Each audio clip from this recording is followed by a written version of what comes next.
Video में बताने जा रहे हैं कैसे ह्यूमन फिजियोलॉजी का डाइजेशन एंड एब्जॉर्प्शन चैप्टर है उसको डायग्राम से समझे। ठीक है, तो यहाँ पे लिखा हुआ है ऊपर में एब्जॉर्प्शन ऑफ डाइजेस्टेड प्रोडक्ट। अगर वीडियो पसंद आए तो प्लीज चैनल को सब्सक्राइब करें। देखो यहाँ पे ये सबसे पहले जो डायग्राम दिख रहा है, इस डायग्राम बनाने की जरूरत इसलिए पड़ता है ताकि समझने में इससे आसान हो जाता है। तो ये डायग्राम में देखो यहाँ पे है, इसको बोलते हैं लीवर। ठीक है, और इसके अंदर जो होता है इसको बोलते हैं गोल ब्लाडर, और ये वाला देख रहा है इसको बोलते हैं पेनक्रियास, तो इसको बोलते हैं हम लोग स्टोमेक, और इसको बोलते हैं लार्ज इंटेस्टाइन, और इसके अंदर जो है इसको बोलते हैं स्मॉल इंटेस्टाइन।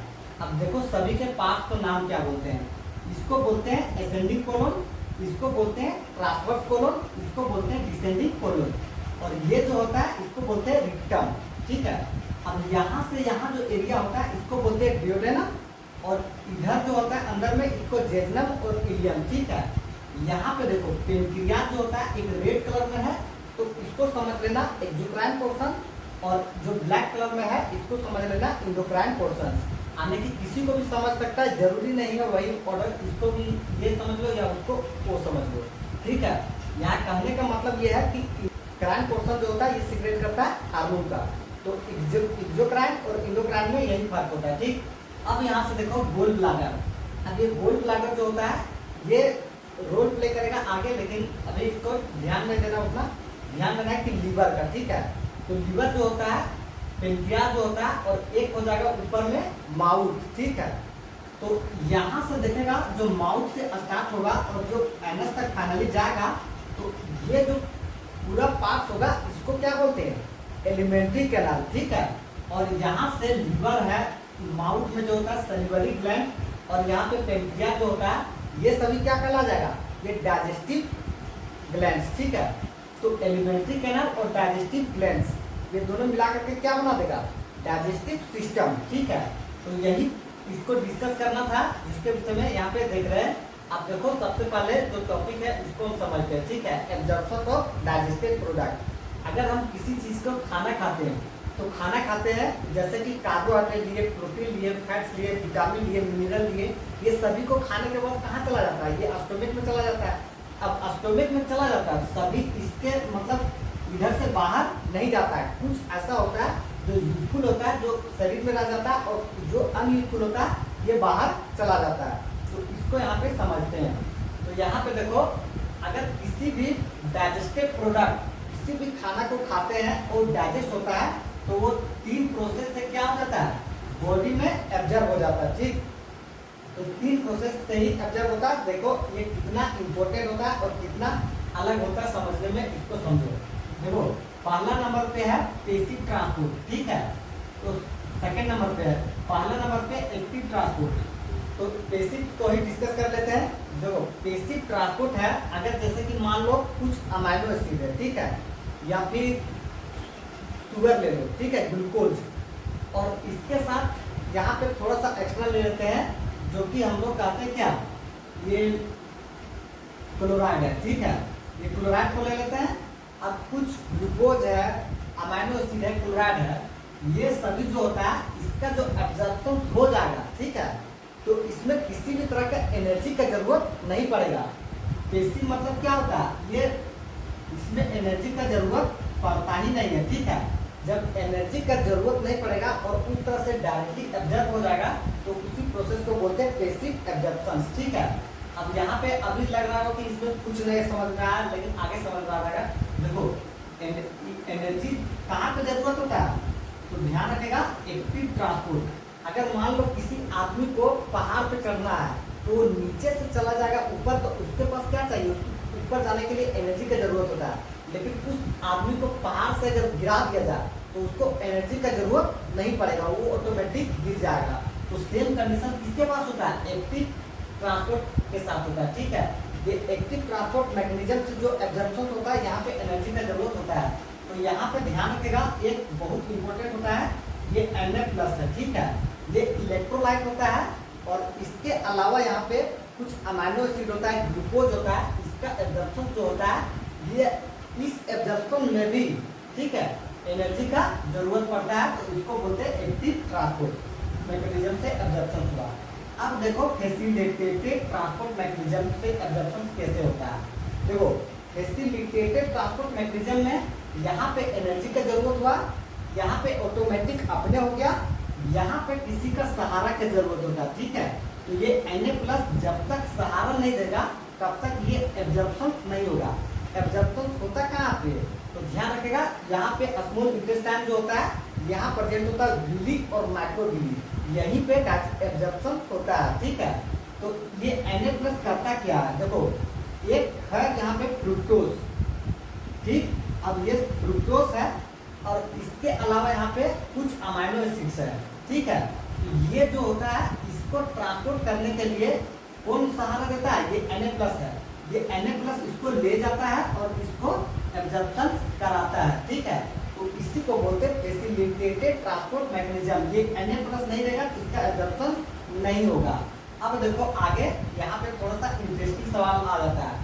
इंटरेस्टिंग सवाल इसलिए आ जाता है और बहुत इंपॉर्टेंट आता है, इसलिए इसको रॉकेट का साइन लगा हुआ है। यहाँ पे है फैटी एसिड एंड ग्लाइसरॉल। देखो फैटी एसिड और ग्लाइसरॉल जो होता है ये कैसा होता है, ये इनसोल्यूबल होता है। जब ये इनसोल्यूबल होगा तो ये किसी चीज में घुलेगा नहीं, और जब ये घुलेगा नहीं तो ये बहुत आसानी से डाइजेस्ट नहीं हो पाता है। तो यहाँ पे इसको ऐसे समझो। ठीक है, अगर मान लो ये है फैटी एसिड या ग्लाइसरॉल, इधर फैटी एसिड और ग्लाइसरॉल है, तो इस कंडीशन में डायरेक्टली तो वहाँ तो घुलेगा नहीं। तो इस कंडीशन में करता क्या है, इसके ऊपर में जो होता है ये हम प्रोटीन का लेयर लगा देते हैं। ठीक है, प्रोटीन का लेयर लगा दिए और इसी को प्रोटीन का जो लेयर होता है इसको बोलते हैं काइलोमाइक्रोन। ठीक है, तो इस प्रोटीन को लेयर लगा दिए, अब इसको हम यहाँ से उठा के ले जाते हैं इसके पास। ठीक है, तो यहाँ पे अब इसको आइडेंटिफाई करने में क्या हो गया, प्रॉब्लम हो गया। ये पहले क्या था, जब तक इसके ऊपर फैटी एसिड के ऊपर ये प्रोटीन का लेयर नहीं लगा हुआ था तब तक वहाँ पे डायरेक्टली पता चल जाता था कि ये क्या है, फैट्स है। ठीक है, लेकिन जब इसके ऊपर ये लेयर लग गया तो इसको डिटरमाइन करने में प्रॉब्लम होने लगा, किसको, विली और माइक्रोविली को। तो ये जब इसको समझने में इसको दिक्कत होने लगा तो ये इसको समझता क्या है, ये समझता कि मेरे पास आया प्रोटीन है। ठीक है, अब प्रोटीन समझ के इसको क्या कर देता है, डाइजेस्ट कर देता, डाइजेस्ट को हो चुका रहता है, एब्जॉर्ब कर देता है। तो जब एब्जॉर्ब करता है तो ध्यान रखेगा इसका जो फैटी एसिड और ग्लाइसरॉल जो रहता है ये सीक्रेट होकर के डायरेक्टली एब्जॉर्ब हो जाता है, लेकिन यहाँ पे प्रोटीन कभी भी एब्जॉर्ब नहीं होता है। तो इसीलिए यहाँ पे रॉकेट साइन लगा हुआ था और ये बहुत बार सवाल में आता है। ठीक है, इसलिए इसको बिल्कुल ध्यान से रखेगा। ठीक, अब इसके बाद देखो कि एब्जॉर्प्शन ऑफ फूड कहाँ पे होता है। ठीक है, देखो एब्जॉर्प्शन ऑफ फूड कहाँ पे होता है। एक तो सबसे पहले माउथ को बात कर लेंगे। ठीक है, माउथ होता है, वहाँ पे आने की सबसे टॉप पार्ट माउथ होता है। एलिमेंट्री कैनल स्टार्ट कहाँ से होता है, बटल कैविटी माउथ से होता है, तो माउथ में भी डाइजेशन होता है। उसके बाद ये स्टोमक है यहाँ पे, और इसके बाद ये स्मॉल इंटेस्टाइन यहाँ पे, और इसके बाद लार्ज इंटेस्टाइन यहाँ पे। देखो सबसे ज्यादा इम्पोर्टेंट क्या है, ये 4 पार्ट्स में होता है, लेकिन सबसे ज्यादा मैक्सिमम जो होता है एब्जॉर्प्शन कहाँ पे होता है, इसका सवाल बहुत आता है। ठीक है, तो ध्यान रखेगा स्मॉल इंटेस्टाइन जो एरिया होता है यहीं पे मैक्सिमम फूड का डाइजेशन होता है। ठीक, अब इसके अलावा देखो आगे होता क्या है, यहाँ पे अगर बात करते हैं माउथ को। ठीक है, तो माउथ में देखो कुछ ऐसा ड्रग्स होता है जिसको हम लोग माउथ में जैसे ही लेते हैं वैसे उसको क्या हो जाता है, डाइजेशन हो जाता है। ठीक है, तो सबसे पहला नंबर पे ध्यान रखेगा कहाँ पे, माउथ में। ठीक है, यानी कि डाइजेस्ट वहाँ पे हो जाएगा तो एब्जॉर्प्शन भी उसका वहीं पे हो जाएगा। ठीक, अब इसके बाद एब्जॉर्प्शन जो होता है ये माउथ के अलावा नीचे वाला पार्ट में चला जाओ। ठीक, तो यहाँ के पार्ट देखते हैं तो स्टोमक आता है। अब इस स्टोमक में आने के बाद देखते हैं यहाँ पे तो कुछ ऐसा जो होता है वाटर। ठीक है, वाटर होता है यहाँ पे। अब ये वाटर देखो, इसके बाद यहाँ पे कुछ ऐसा शुगर होता है जो कि सिंपल होता है, जैसे कि बात करते हैं चीनी को। ठीक है, तो चीनी को हम चबाते हैं और टूट जाता है, उसके बाद पूरा अच्छे से माउथ में नहीं डाइजेस्ट होगा, तो स्टोमक में जाने के बाद ये तुरंत यहाँ पे आने के बाद क्या हो जाएगा, डाइजेस्ट हो जाएगा। ठीक है, वो स्मॉल इंटेस्टाइन तक पहुँचेगा ही नहीं।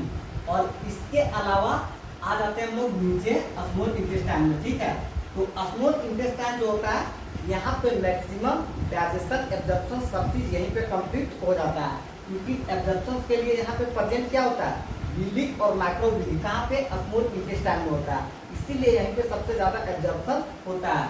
अब इसके बाद देखो यहाँ पे अगर बात करते हैं कार्बोहाइड्रेट है, प्रोटीन है, फैट है, मिनरल है, किसी भी तरह की अगर कहीं कोई डाइजेस्ट होकर एब्जॉर्ब नहीं हो रहा है तो उसका एब्जॉर्प्शन कहाँ पे हो जाएगा, ये स्मॉल इंटेस्टाइन में हो जाएगा। ठीक है, अब देखो लार्ज इंटेस्टाइन। ठीक है, ये लार्ज इंटेस्टाइन एरिया जो होता है यहाँ पे डायरेक्टली देखेगा तो ये वाटर है। ठीक है, वाटर यहाँ पे भी आता है, तो वाटर स्टोमेक में भी आता है।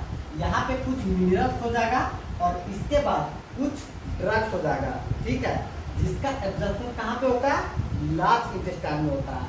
तो यहाँ पे कंप्लीट था एब्जॉर्प्शन ऑफ डाइजेस्टेड प्रोडक्ट, कहाँ से एब्जॉर्प्शन होता है इसको बिल्कुल ध्यान रखेगा, और इस तरह से अगर डायग्राम के साथ इंटरकनेक्ट करके पढ़ेगा तो बिल्कुल आसानी से सभी चीज याद रह जाएगा।